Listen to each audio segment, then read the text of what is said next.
Thank you for subscribing to our channel.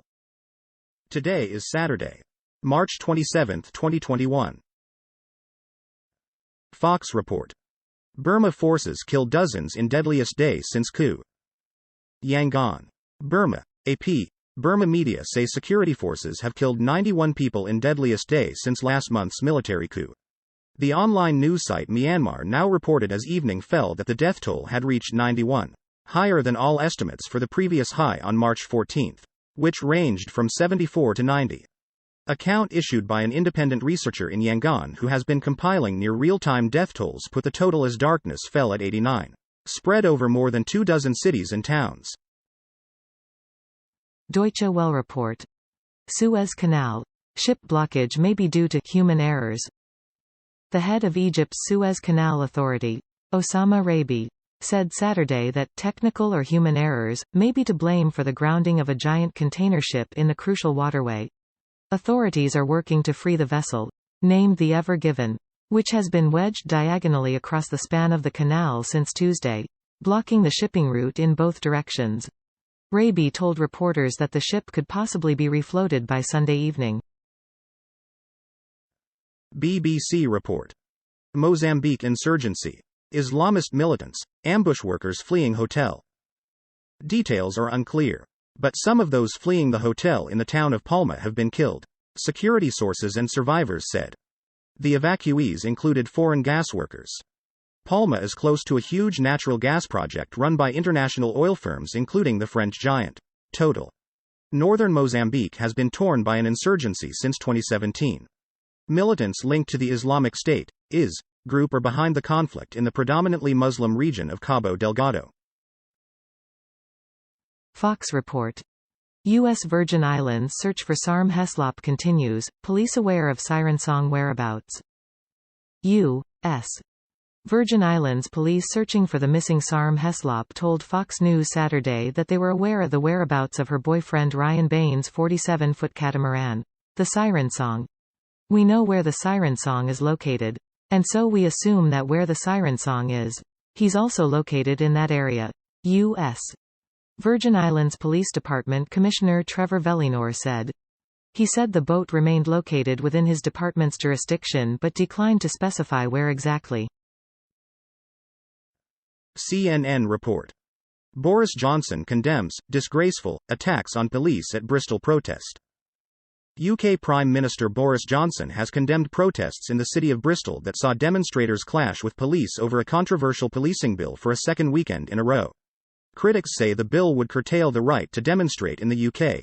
In a tweet Saturday, Johnson said the protests saw disgraceful attacks against police officers in Bristol. Our officers should not have to face having bricks, bottles and fireworks being thrown at them by a mob intent on violence and causing damage to property, he said. Fox report. North Korea snaps back at Biden over criticism of missile launches.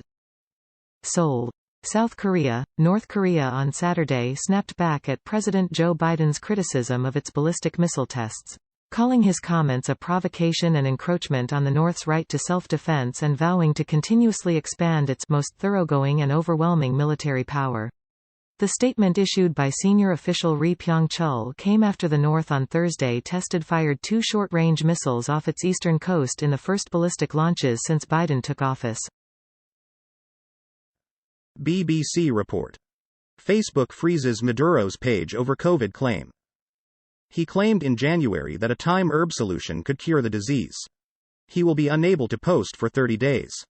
The company said the leader had repeatedly violated its policies on coronavirus disinformation. Mr. Maduro is not the only world leader to face a pushback from social media companies over COVID. U.S. President Donald Trump and Brazil's Jair Bolsonaro have also faced action over COVID posts.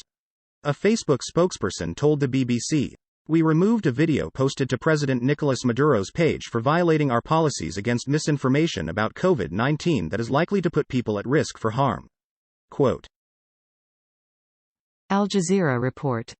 5 killed, dozens wounded, in anti-Modi protests in Bangladesh. At least 5 people have been reported dead and dozens wounded in eastern Bangladesh, as security forces opened fire to quell protests against the visit of Indian Prime Minister Narendra Modi. Hundreds of students from religious schools on Saturday clashed with police and border troops in the Brahmanbaria district. Police said they had to open fire to control the violence. We received 3 bullet-hit dead bodies and 2 others succumbed to their injuries later. Abdullah al-Mamun, a doctor at the government-owned Brahmanbaria General Hospital, told Reuters. Deutsche Welle report. Belarus. DW correspondent detained during Minsk protests. DW correspondent Nicholas Connolly was arrested on Saturday, for the second time in a week, while filming anti-government protests in Minsk. Connolly, a German citizen who has press accreditation in Belarus, was held for around 5 hours at a police station before being released. DW had appealed to Belarusian authorities and the Belarusian ambassador in Berlin, Denis Sodorenko, to immediately release Connolly. Fox report. Oakland teachers refuse to return to school, despite getting COVID vaccine priority.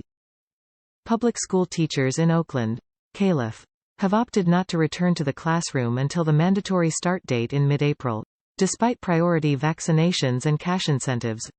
School officials on Thursday were forced to cancel their previously scheduled reopening dates next week at 6 elementary schools and 10 preschools, reported the San Francisco Chronicle. After 7 months of distance learning, some students were supposed to be able to head back to in-person teaching on Tuesday, as agreed to by the district and unions. CNN report. A 7-year-old boy went back into a burning home to save his baby sister. A 7-year-old boy named Eli saved his baby sister's life when he jumped into her room through a window to rescue her from a fire that destroyed his family's home. It was a typical night at the Davidson household in New Tazewell, Tennessee. On December 8, Chris and Nicole Davidson fed their 3 children dinner, tucked them into bed and were asleep by 8:30 p.m. Hours later, Nicole Davidson woke up to the smell of smoke. Al Jazeera report.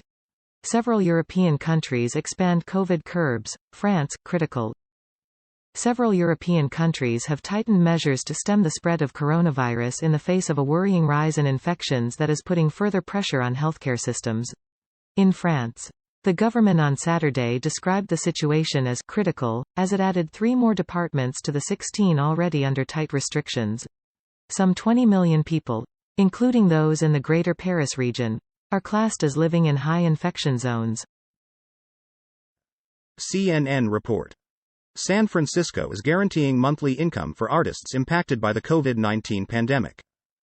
San Francisco is launching a pilot program that will guarantee monthly income for artists affected by the COVID-19 pandemic. Mayor London Breed announced the program on Thursday in a news release. It would guarantee monthly payments of $1,000 for around 130 San Francisco artists for 6 months beginning in May. The city partnered with the Yerba Buena Center for the Arts, YBCA, in an effort to reactivate the economy and the arts in San Francisco, according to the release. CNN report. We can't suspend evictions and foreclosures forever. Jim Parrott is non-resident fellow at the Urban Institute and co-owner of Parrott Ryan Advisors, which provides strategic advice on housing finance issues. Some of his clients are companies that make and service mortgages. Lori Goodman is a vice president at the Urban Institute and director of its Housing Finance Policy Center. The opinions expressed in this commentary are their own. With 6 million families behind on their rent and 3 million behind on their mortgage, putting a freeze on evictions and foreclosures has undoubtedly been the right move. BBC report. Suez Canal. Fresh effort to refloat wedged container ship. Canal authorities say 14 tugboats are trying to take advantage of Saturday's high tide and more will arrive on Sunday if today's attempt fails. The Ever Given became wedged in the canal, one of the world's busiest waterways, on Tuesday. More than 300 ships are stuck on either side of the blockage. Some ships have had to reroute around Africa. By late Friday, dredgers had removed about 20,000 tons of sand from around the Ever Given's bow, which was stuck deep into the canal's bank. Al Jazeera report. Thousands protest Turkey's exit from domestic violence treaty. Protesters have taken to the streets of Istanbul for the second straight weekend to protest against President Recep Tayyip Erdogan's decision to withdraw from an international treaty to combat violence against women. Erdogan last week sparked anger with the announcement Turkey was pulling out of the Istanbul Convention. named after the Turkish city where it was drafted in 2011.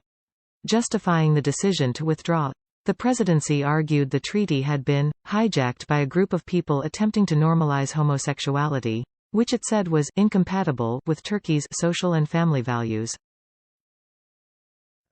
Deutsche Welle report. China sanctions U.S., Canadian officials over Xinjiang.